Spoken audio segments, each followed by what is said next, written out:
हा सत्संग संत रामपालजी महाराजांचा असून मराठी भाषिक भक्त समाजास सहज समजावे म्हणून हिंदी भाषेतून मराठी भाषेत रूपांतरित करण्यात आलेला आहे.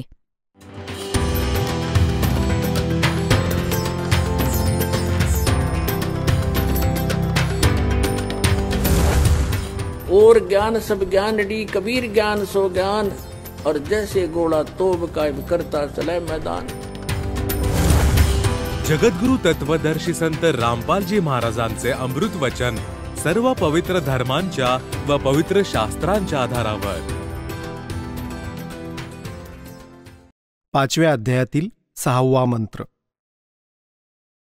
ज्यासाठी अग्ने स्वतः लिहितायत अग्ने व्रतपते म्हणजे जगदीश्वर तुम्ही वा वीज. आता ही वीज कशाला लावली आहे इथे? तुम्ही तुमची वीज परमेश्वर किंवा वीज दोन्ही लिहिले वीज पण.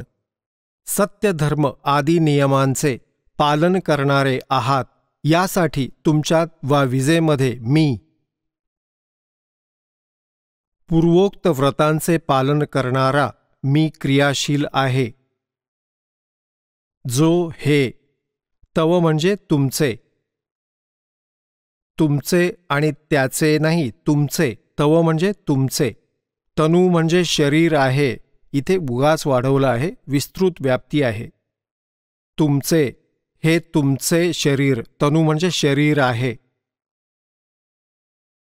ते आहे ते माझ्यात जे शरीर आहे. भगवंताचंही शरीर आहे आणि माझ्यात माझेही शरीर आहे. तर आपण व आपणात जो ब्रह्मचर्यादी व्रतामुळे आता सिद्ध झालं की भगवंताचंही शरीर आहे आणि जो बोलत आहे त्याचेही शरीर आहे. पुढे पहा. हा आहे यजुर्वेद अध्याय नंबर 5चा मंत्र नंबर 8.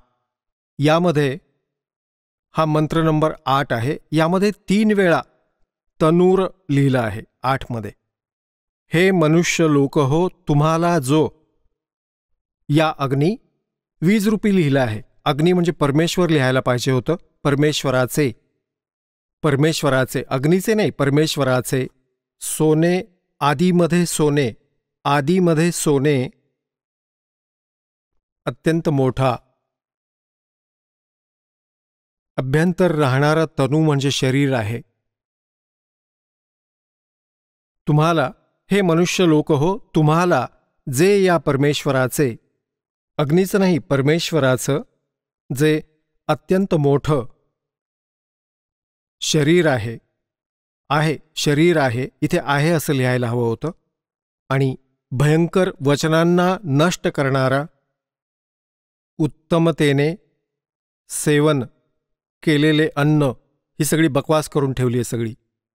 ह्या अग्ने म्हणजे परमेश्वरचा अत्यंत विस्तीर्ण अभ्यंतरात स्थित असणाऱ्या लोकांमध्ये झोपणारा म्हणजे अन्य लोकांमध्ये सुद्धा जेव्हा तो जातो त्याचं शरीर आहे. आणि तिसऱ्यांदा परत लिहिलं आहे. याचा अनुवाद केला नाहीये, भ्रमित झाला आहे हा. या इथे लपलेत. इथे पाहात, इथे मूळ संस्कृतमध्ये 3 वेळा तनूर हे तनू आहे. वरिष्ठा तनुर्वरिष्ठा हे पहिले आहे आणि मूळ संस्कृतमध्ये हे इथेच दुसऱ्यांदा तनुर्वरिष्ठा आणि तिसऱ्यांदा मग हे तनुर्वरिष्ठा.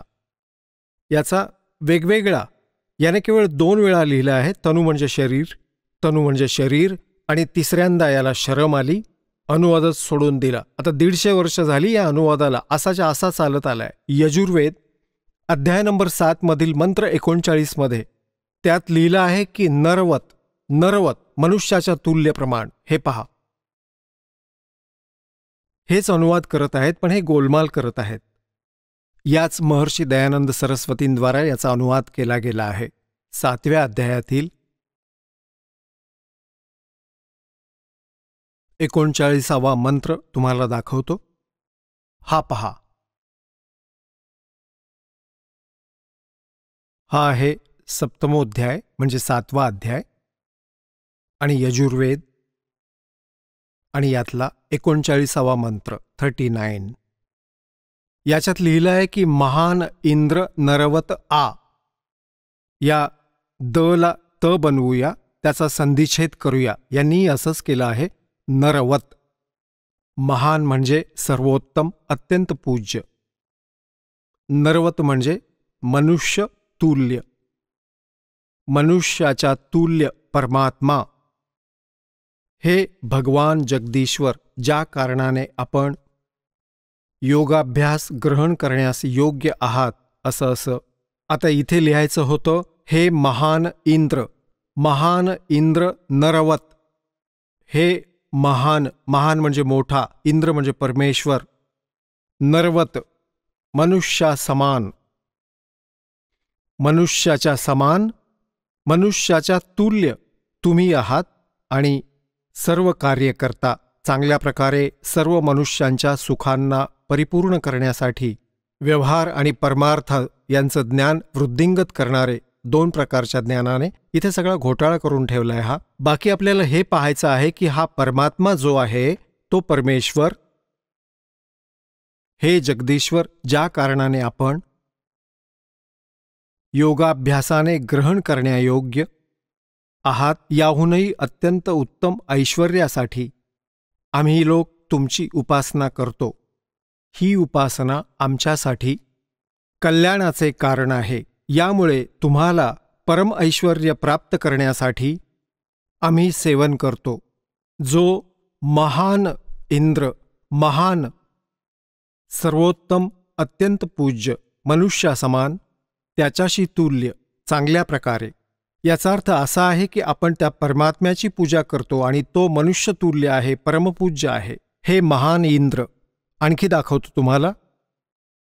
ऋग्वेद मंडल नंबर 1 आणि सूक्त नंबर 31चा मंत्र नंबर 17 मध्ये मनुष्यवत अग्ने, मनुष्याच्या तुल्य परमात्मा. हे पहा, ऋग्वेद हा पण दयानंद सरस्वतींचाच अनुवाद आहे, प्रथम मंडल. आणि हा कुठून प्रकाशित आहे? सार्वदेशिक आर्य प्रतिनिधी सभा 3/5 महर्षी दयानंद भवन, रामलीला मैदान, नवी दिल्लीतून. ऋग्वेद मंडल नंबर 1 सूक्त नंबर 31. हे पहा, ऋग्वेद मंडल नंबर 1 सूक्त नंबर 31चा मंत्र नंबर 17 आहे. यात स्पष्ट आहे मनुष्यवद अग्ने, मनुष्यवद अग्ने अंगीरस्वदंगिरो. यांनी काय लिहिलं आहे? मनुष्यवत, मनुष्याच्या जाण्या येण्या समान. मनुष्यवत याचा अर्थ असा लिहिलाय यांनी, मनुष्यवत अग्ने. अग्ने म्हणजे परमेश्वर, आपण स्पष्ट केलं आहे. मनुष्यवत म्हणजे मनुष्यासमान, मनुष्य तुल्य परमेश्वर. तुम्ही सर्व अंगसहित आहात आणि प्रत्येक युगात येता, पूर्वी पण येत राहिलात. त्या पूर्वीप्रमाणेच परत एकदा आपण या, कारण की तुमच्या, हे पहा, जसं उत्तम, पूर्ववत म्हणजे पहिल्यासारखं परत या. इथं लिहायचं आहे, हे पवित्र प्राण धारण करणाऱ्या परमेश्वर लिहायचं होतं, अध्यक्ष लिहून टाकलं. हे पवित्र अंगिर म्हणजे सशरीर, शरीर धारण करणारे, विद्यांनी सर्वत्र व्यापक. हे अग्ने म्हणजे परमेश्वर.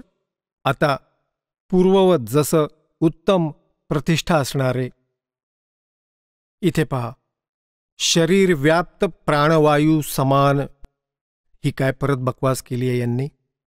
अंगिरस्वत म्हणजे सशरीर, म्हणजे शरीर धारण करून, जसं साधारण व्यक्ती असतो तसे शरीर धारण करता. आणि आपण विद्वानांमधील अतिचतुर, मनुष्याला चांगल्या प्रकारे प्राप्त व्हा, त्या मनुष्याला विद्यादी कर्म प्राप्त करण्यासाठी. मनुष्यवत म्हणजे लिहिले येण्या जाण्या समान. इथं मनुष्याच्या समान असं लिहायला पाहिजे होतं. आणि तुम्ही तुमच्यासारखे पुरुष यज्ञाबरोबर कर्मांना सिद्ध करता करविता. जसे उत्तम प्रतिष्ठावाले विद्वान विद्या देणारे असतात. याचा वास्तविक अर्थ तर असा आहे, ऋग्वेद मंडल नंबर 1 आणि सूक्त नंबर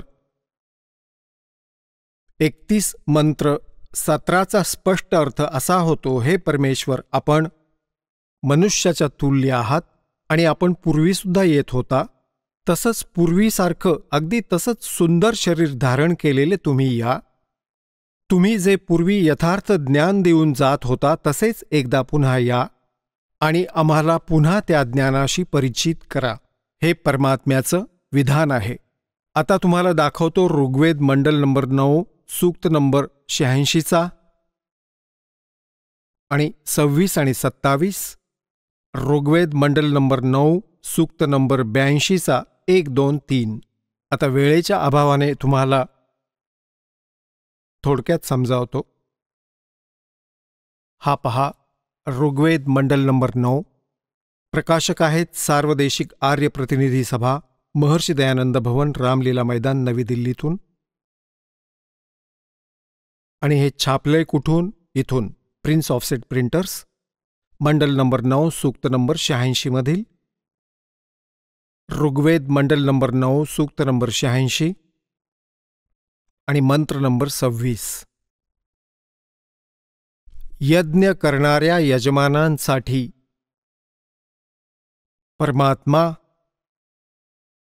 सर्व रस्त्यांना सुगम करताना त्यांच्या विघ्नांचे, त्यांच्या संकटांचे मर्दन करतो, नाश करतो आणि त्यांना पवित्र करत आणि आपल्या रूपाला सरळ करत साकार झाला. आपल्या रूपाला सरळ करत हलके तेजपुंज रूप बनवून येतो तो कांतिमान परमात्मा. यांनी कवीचा अर्थ सर्वज्ञ केलाय. इथं लिहायचं होतं तो कबीर आहे, तो कबीर देव आहे. हा कबीर शब्द आहे, आपण त्याला कबीर म्हणतो, कबीर, वला ब म्हणतो. याचा अर्थ त्यांनी कवी असा केला आणि कवी बनवून त्याचा अर्थ करून टाकला सर्वज्ञ. इथे लिहायचं होतं कबीर देव यांच्याच शब्दात. पुण्यात्म्यांनो, परमात्म्याने तुम्हाला जो जन्म दिला आहे मनुष्याचा, स्त्री व पुरुषाचा, धन्य आहेत ते मातापिता ज्यांच्या पोटी जन्म झाला, कारण की आता आपण परमात्म्याला सहज ओळखू शकतो. आपण शिक्षित आहोत आणि या अज्ञानी लोकांनी जो अनर्थ केला आहे तो आपण सहज समजू शकतो की इथे यांनी गडबड केली आहे जाणून बुजून. आणि आज शिक्षणाचा जर काही फायदा आहे तर भगवंत प्राप्तीसाठी सहयोगच आहे. अन्यथा या शिक्षणाची काहीच आवश्यकता नव्हती. याने इतके बेईमान बनवले, आम्हाला एक दुसऱ्याचे शत्रू बनवले. 24 तास मनामध्ये दोष असतो आणि त्याला सेट करण्यामागे आपल्याला जास्त वेळ लागतो आहे. पण आता होऊन जाईल सगळं सेटिंग आणि ज्ञान पण मिळेल. परमात्म्याकडून आपल्याला मोठा लाभ मिळू शकेल. मग आपण सगळ्या वाईट गोष्टी त्यागू. तर या शिक्षणाचा जर काही लाभ असेल तर परमात्मा प्राप्तीसाठी अतिशय सहयोग आहे. यासाठी आता तुम्हाला दाखवतो जिथे कवी लिहिलंय, कबीर लिहिलंय, तिथे अनुवादकर्त्याने लिहायला हवं होतं कबीर देव, जसा हा यजुर्वेद आहे. हा पहा, हा महर्षी दयानंद सरस्वतींचा अनुवाद आहे. हे एक यजुर्वेद पुस्तक आहे. इथे वर र लागलाय. इथे जर विसर्ग लावला तरीही तो यजू हा एकटा शब्द आहे आणि वेद लिहिले नसले तरीही याची महिमा कमी होते, तर यजुर्वेद असंच लिहावं लागेल. हे पहा, महर्षी दयानंद सरस्वतींनी देखील असंच केलं आहे. प्रकाशक आहेत सार्वदेशिक आर्य प्रतिनिधी सभा, 2/5, महर्षी दयानंद भवन, रामलीला मैदान, नवी दिल्लीतून. हा दयानंद सरस्वतींचाच अनुवाद आहे आणि यातील 36व्या अध्यायातील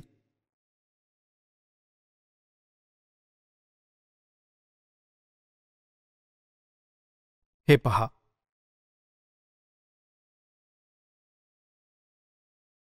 हे यजुर्वेद भाषा भाष्ये आणि हा आहे षट्त्रिंशाध्याय 36वा अध्याय.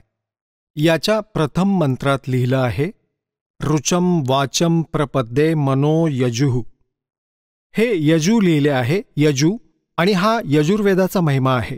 तर इथे या दयानंदांनी अनुवाद करतेवेळी इथे बरोबर अनुवाद केला आहे. इथे लिहिलं आहे यजूचा अर्थ केलाय यजुर्वेदाला. अगदी बरोबर केलं. यजू शब्द लिहिला, त्याचे यजुर्वेद लिहावे लागले कारण की हा यजुर्वेदाचा महिमा चालू आहे आणि जर इथे यजूचा अर्थ काही दुसरा केला गेला तर यजुर्वेदाला कसं ओळखणार? कुणाचा महिमा आहे हा? ठीक अशाच प्रकारे आता आपण येऊया ऋग्वेदामध्ये. याच प्रकारे आता आपण ऋग्वेदात जिथे परमात्मा कवीचं यांनी कबीर लिहिलं, कबीरला कवी करून टाकलं, त्याचा अर्थ सर्वज्ञ करून टाकला. चुकीचं केलं. इथं लिहायचं होतं तो कबीर देव आहे, कबीर साहब. आपण कबीर साहब म्हणतो. साहब म्हणा, भगवान म्हणा, अल्लाह म्हणा. हा पहा ऋग्वेद. आता आपण ऋग्वेदावर येऊया, कारण मध्येच हा कॉन्सेप्ट क्लिअर करायचा होता म्हणून यजुर्वेद घेतला होता मध्येच. हा तोच आहे. हा इथून छापला आहे. प्रकाशक आहेत. आता आपण वाचत होतो तोच आहे. ऋग्वेद मंडल नंबर 9 सूक्त नंबर 86चा मंत्र 26 वाचत आहोत आपण. पहा किती स्पष्ट लिहिलंय यात. हे कबीर लिहिलंय, कबीर अते. तर याला यांनी असं लिहिलंय, विसर्ग टाकला, तरीही इथं लिहायला हवं होतं कबीर देव. कबीर देव लिहायचं होतं. जसं हे आहे ऋग्वेद मंडल नंबर 9 सूक्त नंबर 20. यातील मंत्र नंबर 1 मध्ये लिहिलं आहे, तो कबीर देव. कबीर देव, तो कबीर देव आहे. हे कबीर साहेब लिहायला पाहिजे होतं, कबीर परमेश्वर. तर इथे केवळ कबीर लिहिलं आहे, तर इथे कबीर देवच लिहायला हवं होतं. यज्ञ करणाऱ्या यजमानांसाठी हा परमात्मा, यज्ञ करणाऱ्या यजमानांसाठी म्हणजे साधना करणाऱ्या भक्तांसाठी परमात्मा सर्व रस्त्यांना सुगम करत त्यांच्या विघ्नांचे मर्दन करतो, त्यांच्या संकटांचा नाश करतो आणि त्यांना पवित्र करत आणि आपल्या रूपाला सरळ करत तो आहे कांतिमय, म्हणजे परमात्मा कबीर देव लिहायला हवं होतं कबीर देव, कबीर साहब. विजय समान क्रीडा करत आला म्हणजे खूप शीघ्र गतीने आला. वर्णीय पुरुषाला प्राप्त होतो, श्रेष्ठ चांगल्या आत्म्याला प्राप्त होतो, गतीने तिथून चालत येतो. हे पहा आता 27 मध्ये ऋग्वेद मंडल नंबर 9 सूक्त नंबर 86च्या मंत्र 27 मध्ये काय म्हटलंय? प्रेमाच्या ते आपण लिहूयात, जो परमात्मा प्रकाशपुंज परमात्मा. मग लिहिलं आहे, जो परमात्मा द्यूलोकातील तिसऱ्या पृष्ठावर विराजमान आहे, एकदेशीय आहे, एका स्थानावर राहतो. द्यूलोकामध्ये सतलोकामधील तिसऱ्या पृष्ठावर विराजमान आहे. तो प्रकाशरूप आहे. म्हणजे एकदेशीय झाला तो परमात्मा वरती द्यूलोकातील म्हणजे त्या सतलोकातील तिसऱ्या पृष्ठावर, तिसऱ्या स्थानावर विराजमान आहे. एकदेशीय झाला. पुढे पहा. आता तुम्हाला दाखवतो ऋग्वेद मंडल नंबर 9 सूक्त नंबर 82 आणि मंत्र 1, 2, 3 मध्ये. हे पहा ऋग्वेद मंडल नंबर 9 सूक्त नंबर 82 आणि इथे येऊ आपण मंत्र नंबर 1. पहा किती स्पष्ट लिहिलं आहे, जो सर्व उत्पादक प्रभू म्हणजे सर्वांची उत्पत्ती करणारा, प्रकाश स्वरूप अरुषा म्हणजे तो साकार परमात्मा, सद्गुणांची वृष्टी करणारा, हरी म्हणजे पापांचे हरण करणारा. दयानंद म्हणत होता मोठा, पापांचा नाश करत नाही. इथं लिहिलंय पापांचं हरण करणारा, पापांचा नाश करणारा तो राजेव, राजाच्या समान. हे पहा आपण 269 वर म्हणजे 269 वर इथे लिहिलं आहे की तो राजेव, राजाच्या समान. याचा शेष आहे 270 वर. हा आहे शेष 270 वर.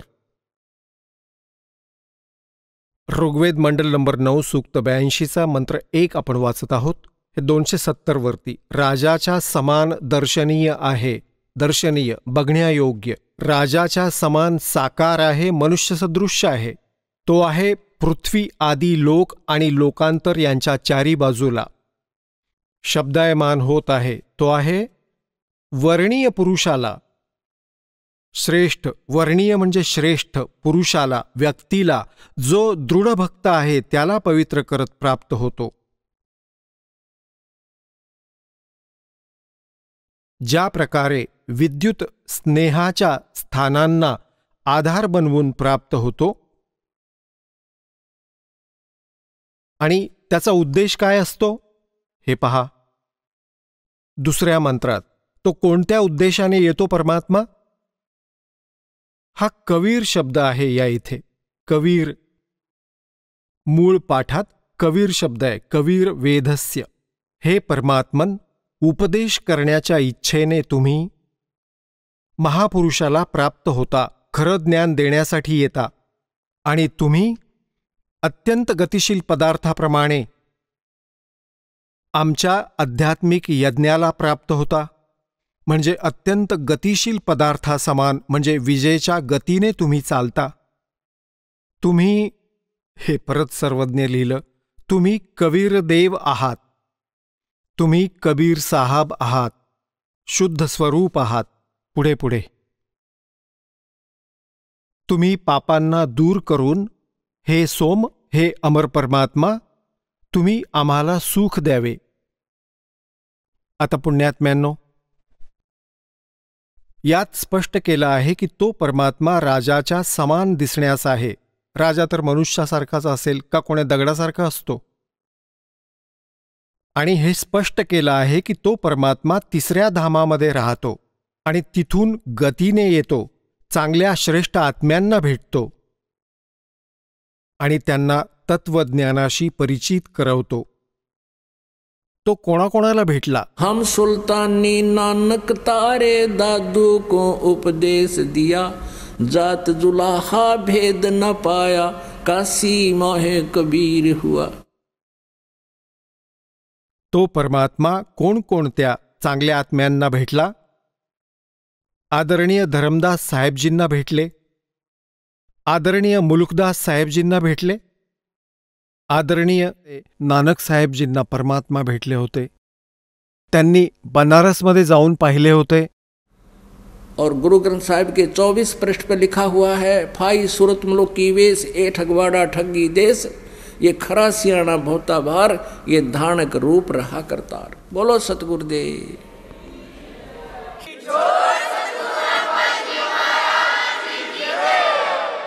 परमपिता परमात्मा पूर्ण ब्रह्म, सर्व सृष्टी रचनहार,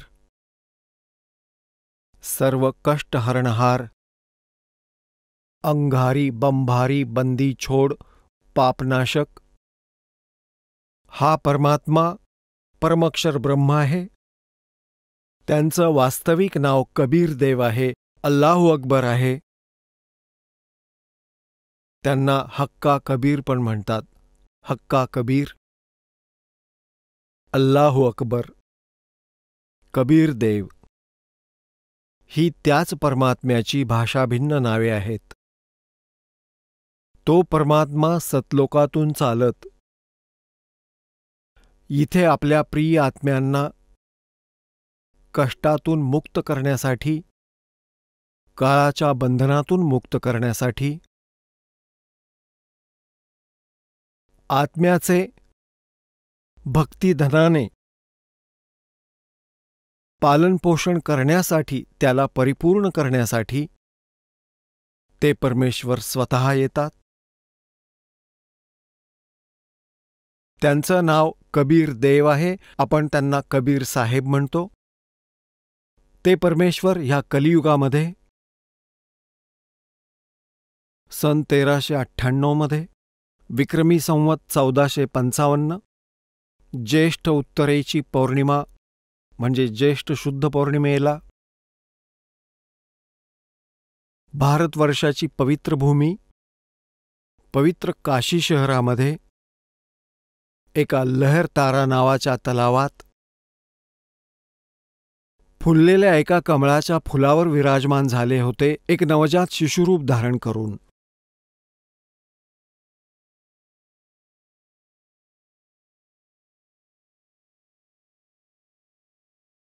आणि त्यांना एक निस्संतान विणकर दाम्पत्य उचलून घेऊन गेलं होतं. परमात्मा लीलेमध्ये शरीराने हळूहळू मोठे झाले.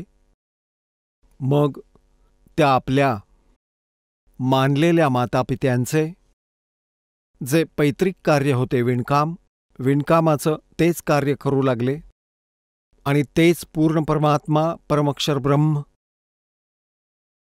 बनारसमध्ये धाणक रूपाने प्रसिद्ध झाले, म्हणजे विणकर म्हणवले.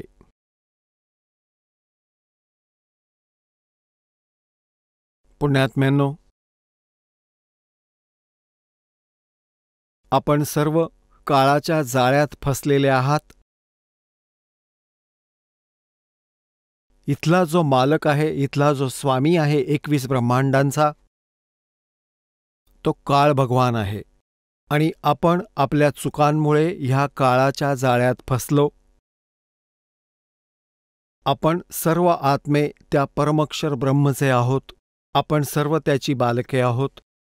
आपण त्या परमेश्वराच्या वचनातून उत्पन्न झालेले आहोत, त्याच्याच शरीरातून बाहेर आलेले आहोत. आणि आपल्याला आत्म्याचं रूप परमात्म्यानेच दिलं आहे.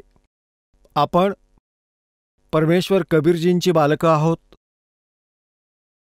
जसं कोणा माता पित्याचं एखादं संतान, मुलगा वा मुलगी कुठल्याही कारणाने कुमार्गावरून चालू लागलं, मातापित्यांना समजतं की भविष्यात त्याच्यावर किती संकटे कोसळतील, त्याला किती त्रास होईल. ज्या कारणामुळे मातापिता अत्यंत चिंतित असतात आणि शक्य ते सर्व प्रयत्न करतात कुठल्याही प्रकारे त्या मुलांना परत आपण सुमार्गावर आणू शकू. त्यासाठी त्यांना कितीही काहीही करावं लागलं तरी आपल्या कुवतीनुसार ते पूर्ण प्रयत्न करतात. पण तरीही ती नालायक बालके ऐकत नाहीत. तरीही ते मातापिता चिंतितच राहतात. त्यांचं भविष्य त्यांना ठाऊक असतं. ठीक अशाच प्रकारे परमेश्वर कबीरदेवजी ते पूर्ण परमात्मा आपल्यासाठी सदैव चिंतित राहतात की काळाने यांना इथे त्रिगुणमयी मायेची नशा करवली आहे आणि ह्या काळरूपी, ह्या काळाच्या ब्रह्मांडरूपी विहिरीत, ह्या ब्रह्मांडरूपी विहिरीत ही त्रिगुणमयी मायारूपी भांग घातली काळाने.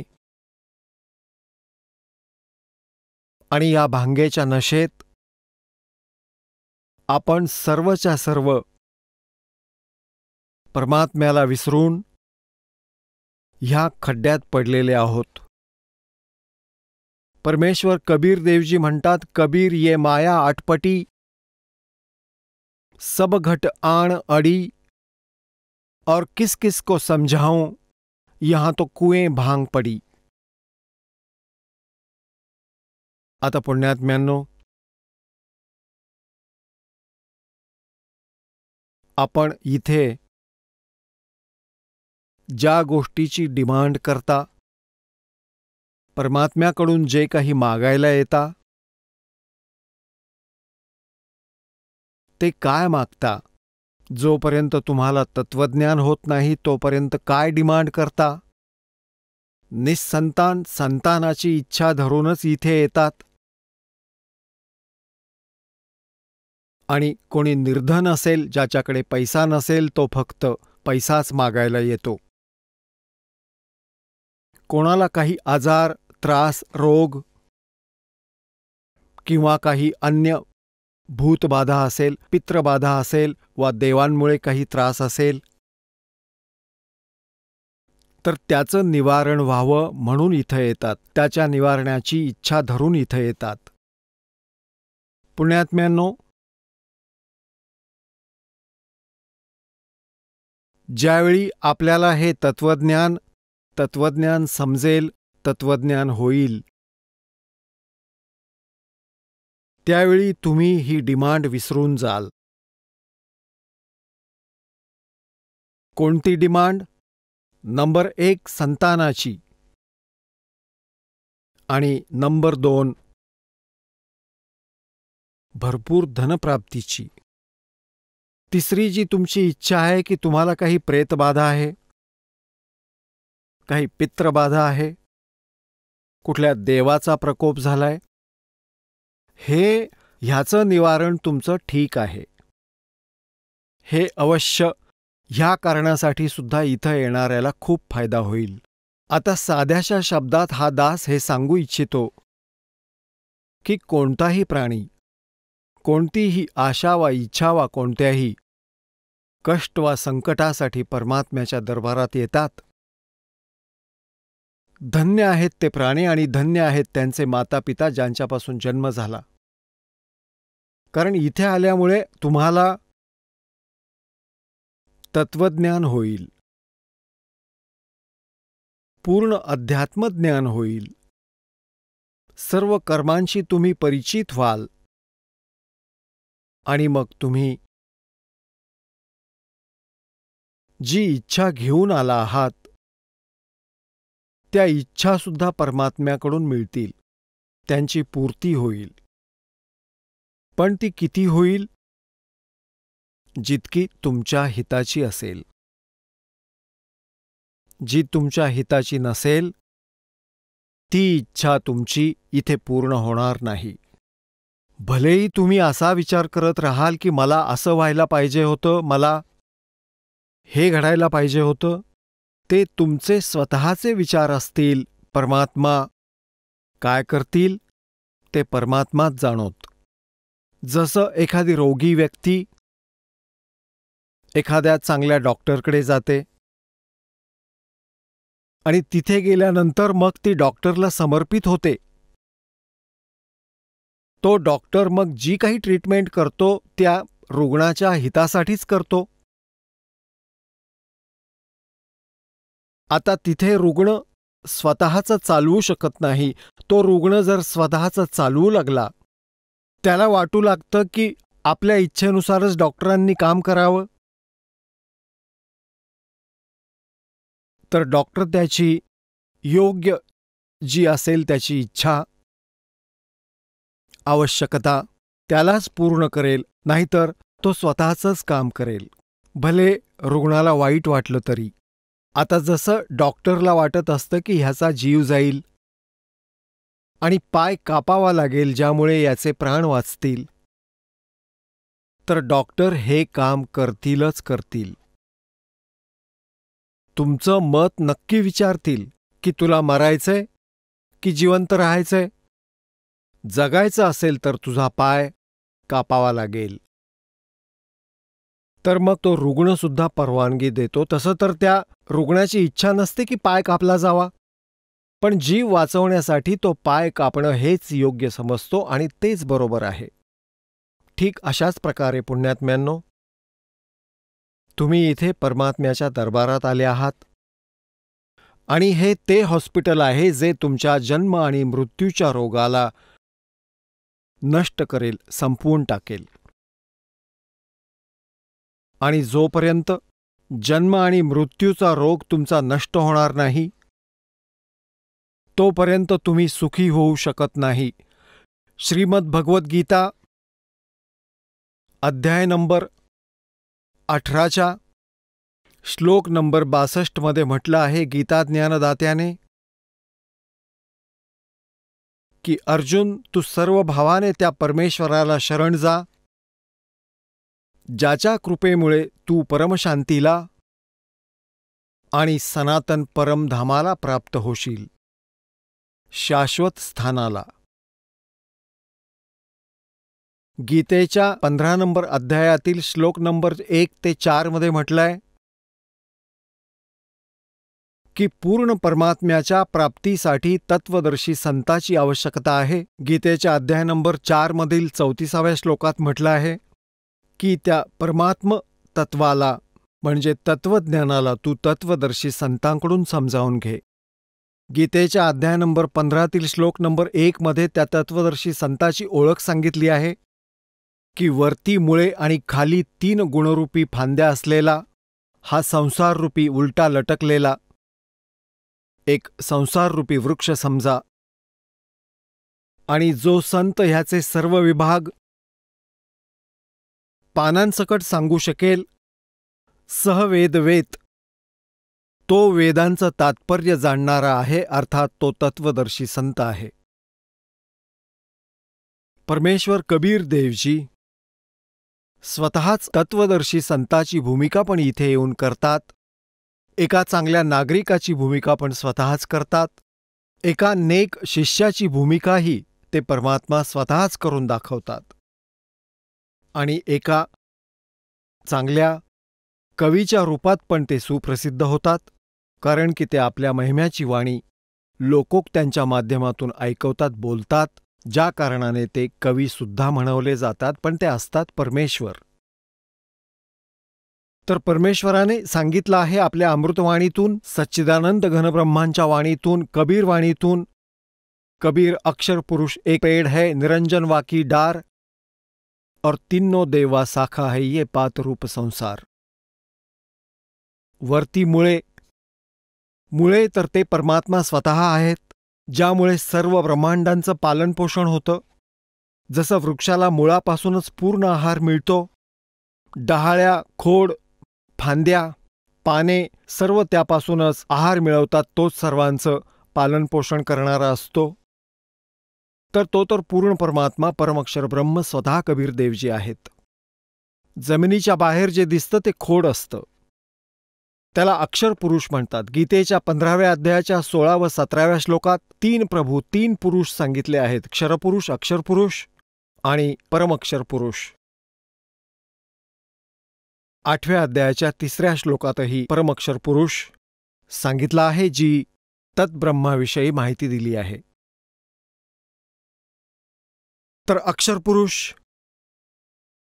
हे खोड आहे आणि मोठी फांदी जी आहे तो क्षरपुरुष आहे. क्षरपुरुष ज्याला ज्योत निरंजन पण म्हणतात, काल पण म्हणतात.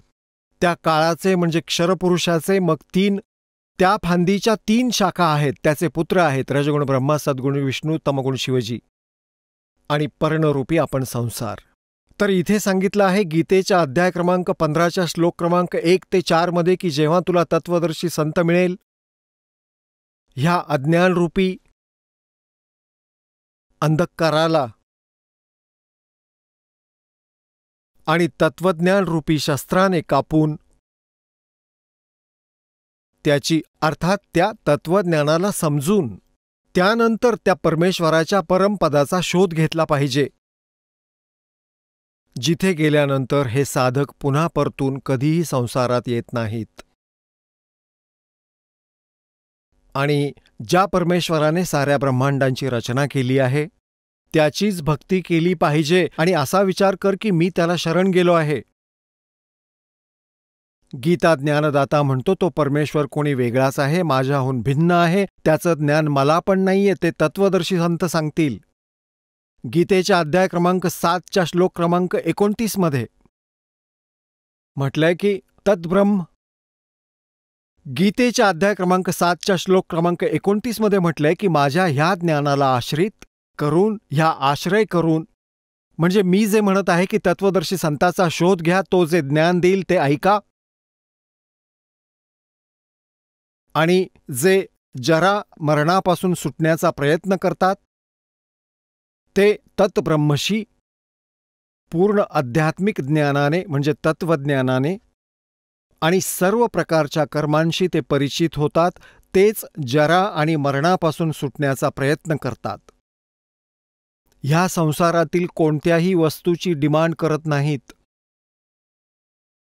गीतेच्या अध्याय क्रमांक 8च्या श्लोक क्रमांक 1 मध्ये अर्जुनाने विचारलं, हे प्रभू, तुम्ही जे 7व्या अध्यायाच्या 29व्या श्लोकात जी तत्ब्रह्मची माहिती दिली आहे की त्याला जाणल्यावर आणि मग अध्यात्मज्ञानाने परिचित व्यक्ती जरा आणि मरणापासूनच सुटण्याचा, जरा म्हणजे वृद्धावस्था, म्हातारपणीचं दुःख, आणि मरण म्हणजे मृत्यू, तर जे जरा आणि मरणापासून सुटण्याचाच प्रयत्न करतात त्यांनी त्या तद्ब्रह्माला ओळखलेलं असतं, इथल्या कुठल्याही गोष्टीची इच्छा धरत नाहीत. 8व्या अध्यायाच्या पहिल्या श्लोकात म्हटलं आहे फिर की किम तत्ब्रह्म, ते तद्ब्रह्म काय आहे, अशी अनमोल वस्तू काय आहे ते तद्ब्रह्म, जे गीता ज्ञानदात्याहूनही वेगळं आहे. तेव्हा गीता ज्ञानदात्याने 8व्या अध्यायाच्या 3ऱ्या श्लोकात म्हटलं आहे की ते परमअक्षर ब्रह्म आहे. आणि त्या परमअक्षर ब्रह्मची साधना केल्यामुळे प्राणी परत कधी फिरून संसारात येत नाहीत. त्यांचं मग जरा आणि मरणाचं संकट सदासाठी समाप्त होतं. जरा म्हणजे म्हातारपण. पुण्यात्म्यांनो, जोपर्यंत हा जीव कुठला त्रास अनुभवत नाही तोपर्यंत तो कोणाच्या सांगण्यावरूनही ऐकत नाही. आणि जेव्हा त्याच्यावर आपत्ती येते मग तो ओरडत फिरतो. आपण पुण्यात्म्यांनो, ज्या व्यक्ती वृद्ध झालेल्या आहेत त्यांच्याजवळ थोडा वेळ बसत चला. त्यांचे अनुभव ऐका. त्यांच्यावर आता काय वेळ आलीये. आधी ते पण तरुण होते. एक क्षणही त्यांना निवांतपणा नव्हता. पूर्ण दिवस धावपळीत जात असे. आणि आता वृद्धावस्थेत त्यांची किती दुर्गती होत आहे. आणि मग मृत्यू कोणालाच नको असतो. आणि मृत्यू तर येईलच. वृद्धावस्था कोणालाच नको असते. वृद्धावस्था पण येतेच. तर हे जे आपल्याला नको असतात ते कष्ट आपल्यावर नक्की येतात. तर सांगायचं तात्पर्य हे की हे दुःखाचं मूळ आहे. आणि हे दुःख मिटेल कसं? हे मिटेल जेव्हा आपण सतलोकात जाऊ. जरा आणि मरण तिथेच संपेल, कारण सतलोकात तुमची अशीच सृष्टी असेल.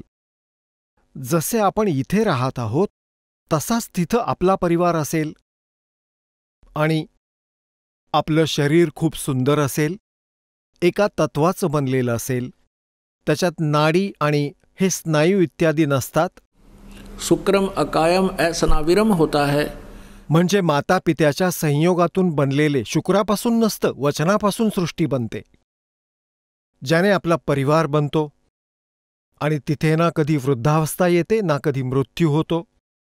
इथे ह्या पृथ्वीवर तुम्ही कितीही मोठा व्यवसाय सुरू करा आणि कितीही मोठं घर बांधा आणि कितीही बँक बॅलन्स बनवा, तुमच्यासोबत तो धोका आहे. तुम्ही त्याला तुमच्याबरोबर नेऊ शकत नाही. तुम्ही ते उपभोगू शकत नाही. तर मग हे सारं जीवन बर्बाद करण्याचं औचित्य काय आहे तुमचं? मूर्खता, अज्ञानता, तत्वज्ञानहीनता. आणि जेव्हा तुम्हाला तत्वज्ञान होईल मग आपण परमात्म्याकडे एकच प्रार्थना करत राहाल, हे परमेश्वर, आमचा पिच्छा सोडव. आमचे जन्म आणि मृत्यू सदासाठी नष्ट कर. हे प्रभू, परत कुठे जन्म न होऊ दे. आणि समजा तुमचा, कारण आपण इथेच राहू इच्छितो. आपल्याला मृत्यू नको असतो. कंपल्सरी होईल तो, बाय फोर्स होईल. पण त्यावेळी सुद्धा इच्छा राहीलच कोणत्या ना कोणत्या वस्तूमध्ये. तर मग आपला दुसऱ्यांदा परत जन्म होईल. जहां आसा ता बासा होवे और मन करम वचन सुमरियों सोये. आता जिथे तुमची आशा राहून जाईल तिथे तुमचा मग दुसऱ्यांदा जन्म होईल. तर इथे परमात्मा आपल्याला काय सांगू इच्छितात की जसं तुमच्यावर काही कुठल्याही प्रकारचा त्रास आहे, जसे काही प्रारब्धात तुमच्या दुःख आलं आहे आणि ज्यामुळे तुम्ही परेशान आहात, आपण इथे आला आहात, परमात्मा आपल्या हिशोबाने तुमची ती बाधा दूर करेल. हा तो समर्थ परमात्मा आहे. तुम्हाला एका सेकंदात सर्व सुखे देऊ शकतो. पण आपली सवय वाईट आहे की आपण सुखी होताच परमेश्वराला विसरून जातो. आणि जेव्हा आपल्यावर आपत्ती येतात तेव्हा आपण परमेश्वराचा शोध घेतो. आपली सवय बनलीये झाडफूक करण्याची. आपण हॅबिच्युअल झालो आहोत की कोणाला काही त्रास झाला त्याने जाऊन जंतरमंतर घेतलं, बस ते सांगणाऱ्याला दिले 100 रुपये जे त्याने मागितले. काही फरक पडला तर चांगलंच आहे, नाहीतर तो त्याच्यात खुश, आपण आपल्यात खुश, बस एवढंच काम आहे. पण इथे असं नाहीये. इथे तुमचा तो दीर्घरोग कापला जाईल ज्यासाठी तुम्हाला रेग्युलर ट्रीटमेंटची खूप आवश्यकता पडेल. आणि परमात्म्याच्या दरबारात आल्यामुळे ज्या इच्छा तुमच्या आहेत त्या सर्व पूर्ण होतील. जसं शेतकरी गहू पेरतो. आता पुण्यात्म्यांनो, तुम्ही ह्या तत्वज्ञानाशी परिचित व्हा. म्हणूनच तुम्हाला वारंवार बोलावलं जातं, ज्यामुळे तुम्ही ह्या ज्ञानाशी पूर्ण रूपाने परिचित व्हावं. आणि तुम्ही मग परमात्म्यामध्ये रुची ठेवावी आणि विचलित होऊ नये. म्हणून तुम्हाला इथं पुन्हा पुन्हा बोलावलं जातं. आता परमात्म्याच्या दरबारात आल्याने तुमची जी, जसं शेतकरी गहू पेरतो, त्या शेतकऱ्याचा गहू पेरण्याचा उद्देश काय असतो? सगळ्यात पहिला उद्देश तर त्याचा हा असतो की माझं कुटुंब उपाशी राहू नये. आपण उपाशी मरू नये, आपलं पोट भरावं. त्याच्यानंतर आता जसं ह्या उद्देशानेच गहू पेरला जातो. आणि मग काय होतं? आता गहू पेरला तर सगळ्यात आधी त्याचं तृण उत्पन्न होतं, मग त्याची लोंबी येते आणि लोंबीत मग गहू असतात. आधी रोप उगवतं, तर जे रोप असतं त्याचा भुसा बनतो आणि लोंबीमध्ये जे गहू असतात ते जीवन देणारं अन्न असतं. तर पुण्यात्म्यांनो, ही परमात्मा कबीरजींची जी साधना भक्ती तुम्हाला दिली जाईल ती तुम्हाला अशी असेल जसं गहू पेरण्याचा उद्देश शेतकऱ्याचा आपल्या कुटुंबाचं पोषण करणं असतो आणि त्याच्यात भुस्सा तर आपला आपणच बनतो. त्या भुस्याची त्याला आवश्यकता नव्हती तरीही बनला. तर पुण्यात्म्यांनो, ज्या इच्छा तुम्ही इथे तिथे घेऊन फिरत होतात महापुरुषांकडे, संतांकडे, आणि त्या तुमच्या पूर्ण होत नव्हत्या, ना होऊ शकत होत्या, कारण ते संत ज्या परमेश्वराची भक्ती करतात, ज्या देवतांची साधना करतात, ते संत, ते भगवान, त्यांच्या देवता तुमच्या प्रारब्धात परिवर्तन नाही करू शकत, तुमच्यावर येणाऱ्या संकटाचं निवारण नाही करू शकत. आणि तुम्ही तिथे श्रीमंत व्हायला जात होतात किंवा कुठला त्रास दूर व्हावा म्हणून जात होतात, तिथे तुम्हाला काही लाभ झाला नाही आणि नव्हताच होणार. तर जसं शेतकऱ्याचा उद्देश गहू पेरण्यामागे आपल्या कुटुंबाचं पोषण असा होता आणि भुस्सा खोली त्यानेच भरली, ज्याची त्याला इच्छा नव्हती पण तरी मिळाला. आधी भुस्साच तयार होतो. तर पुण्यात्म्यांनो, तुमचा उद्देश आहे इथे जन्म आणि मृत्यूचा रोग कापणं हाच असला पाहिजे. तुम्हाला जी साधना दिली जाईल त्या साधनेत तुमच्या सांसारिक इच्छा ज्या आवश्यक असतील आणि तुमचे संकट निवारण तर त्या भुष्याप्रमाणे आपल्याला आपणच नको असताना सुद्धा ते परमात्मा निवारण करतील आणि धन तुम्हाला असं देतील जसं त्या गव्हाचा भुस्सा आधीच तयार व्हायला सुरुवात होते. आता ह्या गोष्टीचा तुम्ही खोलात जाऊन विचार करा. जर कोणी अनोळखी व्यक्ती गव्हाला परिपक्व न होऊ देता प्राण्यांच्या चाऱ्याच्या उद्देशाने ते कच्चेच कापून कापून खायला घालू लागले, जनावरे पोसली जातील म्हणून, जनावरं तर पोसली जातील, पण तो भुकेने मरेल. तर सांगायचं तात्पर्य काय की तुम्ही इथं जे मागायला याल ते काय मागाल? मोक्ष. तुमचा उद्देश आहे मोक्ष मिळावा, आणि त्या मोक्षाबरोबर तुम्हाला ज्या सांसारिक सुविधा तुम्हाला हव्या आहेत तुमच्या भाग्यात नसतील तरीही भगवान देईल. तुमच्या नशिबात काही आपत्ती असेल, मालिक ती देणार नाही. आपत्तीचा अर्थ आहे जसं काही भगिनी येतात संतान प्राप्ती, संतानाची मागणी करण्यासाठी. परमात्मा ती इच्छा पण पूर्ण करतो.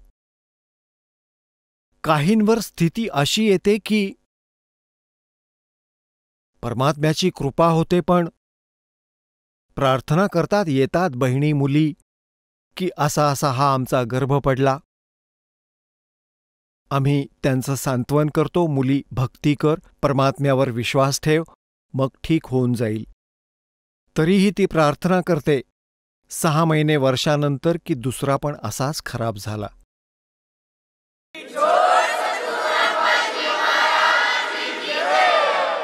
चला आता आपण त्या श्रद्धाळूंचे अनुभव जाणून घेऊया ज्यांनी जगद्गुरू तत्वदर्शी संत रामपालजी महाराज यांच्याकडून दीक्षा प्राप्त केलेली आहे, तसेच त्यांच्याद्वारे सांगितलेल्या भक्ती मार्गावर चालत आहेत.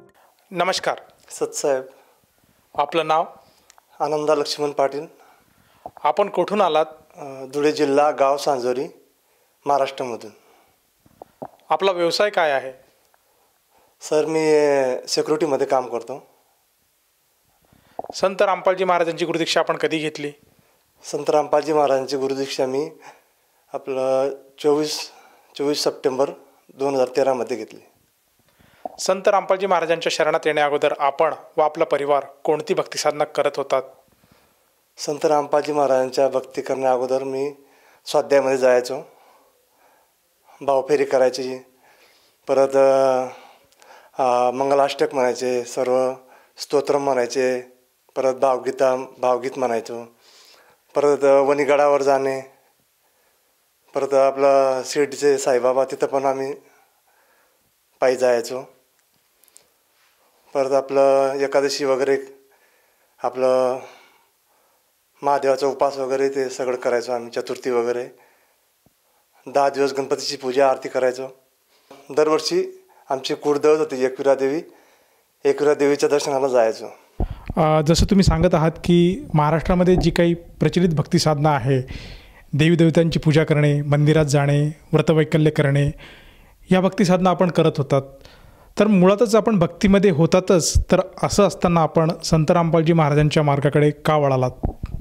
सर एवढी भक्ती करूनही मला असं सुखशांती भेटायची नाही.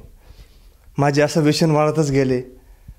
मांस मच्छी जुगार वगैरे, सर्व दारू, सर्व बिडी सिगरेट, परत गांजा वगैरे सर्व मला व्यसन लागत गेले हळूहळू. असं सुखशांती वाटायची नाही.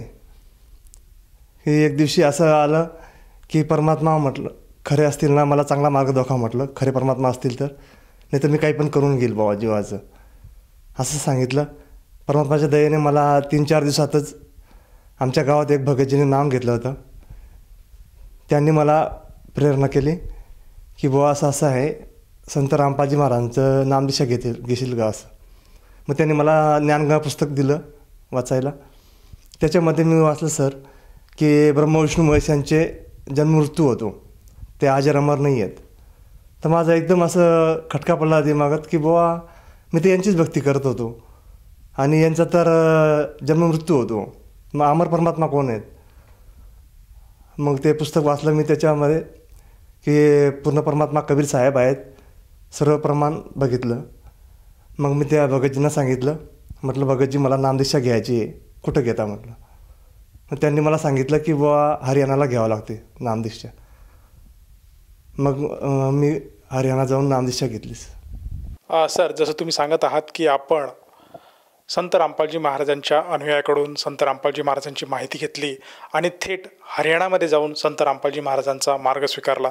तर मला असं विचारायचं आहे की महाराष्ट्र ही संताची भूमी म्हणून ओळखली जाते. महाराष्ट्रामध्ये बरेचसे संत होऊन गेलेत आणि सध्यासुद्धा महाराष्ट्रामध्ये बरेचसे संत आहेत जे श्रद्धाळूंना ज्ञान देत आहेत आणि भक्ती सांगत आहेत. तर असं असतानासुद्धा आपण केवळ कोणाच्या सांगण्यावरूनच संत रामपालजी महाराजांचा मार्ग अगदी हरियाणाला जाऊन का घेतला? सर, संत रामपालजी महाराजांची नामदीक्षा मी अशी घेतली की त्यांचे जे ज्ञान देतात ते सर्व शास्त्रानुसार देतात. ते सर्व ग्रंथ खोलून दाखवता की बा पूर्ण परमात्मा कोण आहे, शास्त्रविधी काय आहे, काय असं. मग सर्व मला ते आवडलं त्यांचं ज्ञान.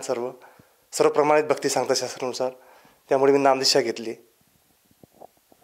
सर, जसं तुम्ही सांगत आहात की आजच्या घडीला संत रामपालजी महाराज असे एकमेव संत आपल्याला आढळले की जे शास्त्रोक्त भक्ती सांगतात आणि त्या भक्तीमुळे आपल्याला जीवनामध्ये रुची येते आणि ती भक्ती साधना करायला आपल्याला आवड निर्माण होते. तर ह्या अनुषंगाने मला असं विचारायचं आहे की आपणसुद्धा भक्ती करत असताना आपल्या जीवनामध्ये या भक्तीमुळे काही अनुभव किंवा काही बदल आपल्याला आढळला का? हो सर, जसं संत रामपालजी महाराजांकडनं नामदीक्षा घेतली तसं मला सर्व माझे व्यसन सुटले. दारू, मांस, मच्छी, जुगार वगैरे सर्व मी व्यसन करायचो. सगळं माझे व्यसन सुटलं. परमात्माच्या दयेने चांगली नोकरी मला भेटली. आज सुखी जीवन जगतोय बघा. जसं तुम्ही सांगत आहात की संत रामपालजी महाराजांच्या दयेने आपलं व्यसन सुटलं, तर मला असं म्हणायचं आहे की व्यसन सुटण्यासाठी आज बरेचसे केंद्र उपलब्ध आहेत, नशामुक्ती केंद्र. आणि त्या केंद्रामध्ये जाऊन जर एखादा नशेली माणूस आहे तर तो त्याचं व्यसन हे पूर्णपणे सोडू शकतो. तर तुम्ही अशा केंद्रामध्ये न जाता संत रामपालजी महाराजांच्या मार्गात का गेल्यात? सर, संत रामपालजींचं जे ज्ञान आहे ते सर्व शास्त्रानुसार सांगता आणि त्यांचे जे मंत्र देतात त्या मंत्रामध्ये पॉवर आहे. ते मंत्र जापाने ते व्यसन ऑटोमॅटिक आपल्याला नकोसं होऊन जातं. मग त्यामुळे आपल्याला ते असं ऑटोमॅटिक व्यसन सुटतं आणि परमात्माच्या भक्तीमध्ये लागतं. तर आपण आपल्या या अनुभवातून आपल्यासारखे जे काही आज दुःखी कष्टी लोक आहेत, जे स्वतःसुद्धा आज व्यसनाधीन झालेले आहेत आणि त्या व्यसनापासून ते मुक्तता चाहतात परंतु त्यांना तो मार्ग मिळत नाही, तर अशा लोकांना आपण आपल्या अनुभवातून काय संदेश द्याल? सर, मी तर विनंती करू शकतो की त्यांनी आपलं संत रामपालजी महाराजांचे विविध चॅनलवर सत्संग येतं. त्या सत्संगाच्या खाली पट्टी चालते, त्या पट्टीवर नंबर फ्लॅश होता. ते संत आपलं ज्ञानगंगा पुस्तक आणि जगण्याचा मार्ग कोणतं पण एक पुस्तक फ्री मागवू शकता आणि जीवनाचं कल्याण करू शकता. सर, जसं तुम्ही सांगत आहात की आज टी व्ही चॅनल्सवर, बऱ्याचशा टी व्ही चॅनल्सवर संत रामपालजी महाराजांचे सत्संग प्रसारित होतात आणि आत्तासुद्धा आपण बघू शकतात की आपल्या टी व्ही चॅनल्सवर काही नंबर फ्लॅश होत आहेत. त्या नंबरवर साधकाने संपर्क साधला तर त्याला जवळच्या नामदान केंद्राची माहिती मिळेल आणि तेथे जाऊन तो साधक नामदीक्षा घेऊ शकतो. तर मला असं विचारायचं की या नामदीक्षेसाठी त्या साधकाला किती पैसे मोजावे लागतात? नाही सर, नामदीक्षेसाठी 1 रुपयासुद्धा खर्च लागत नाही. नाम सर्व मोफत भेटतं. धन्यवाद सतसाहेब.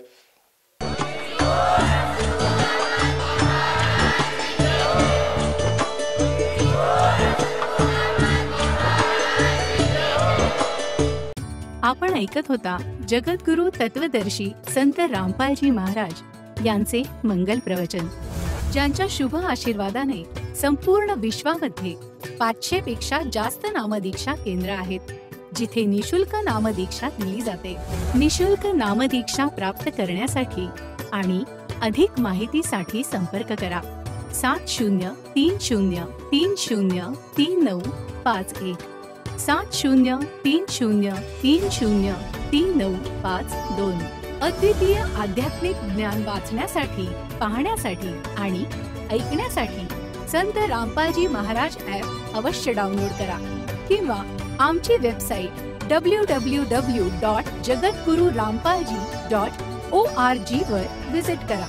आम्हाला सोशल मीडियावर फॉलो करा. सर्व पवित्र धर्मांच्या पवित्र शास्त्रांवर आधारित प्रमाणित अनमोल पुस्तक ज्ञानगंगा किंवा जगण्याचा मार्ग यापैकी कोणतेही एक पुस्तक निशुल्क मागवण्यासाठी आपण आम्हाला आपले पूर्ण नाव, पूर्ण पत्ता, पिनकोड आणि फोन नंबरसह लिहून 7030303951 किंवा 7030303952 या नंबरवर SMS करू शकता किंवा 703030303950 या नंबरवर व्हॉट्सअप देखील करू शकता.